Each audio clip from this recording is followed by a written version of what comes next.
आखिर वो दिन आया, कैद के बंद दर टूट गए। उमरान खान आया, दिलों के अंधेरे छट गए। अवाम की उम्मीद फिर जिंदा हो गई। जुल्म की दीवार आज शर्मिंदा हो गई। जिल की सलाखी हार गई सच के सामने।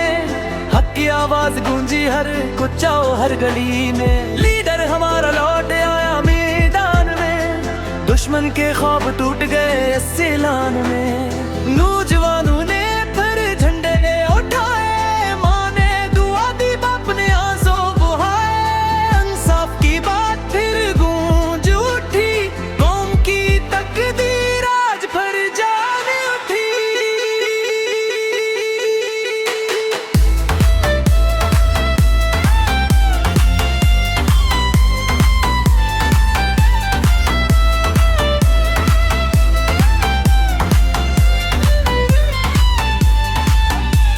सच का सिपाही दिलेरो न डर। जुल्म के सामने कभी न झुकने वाला सर।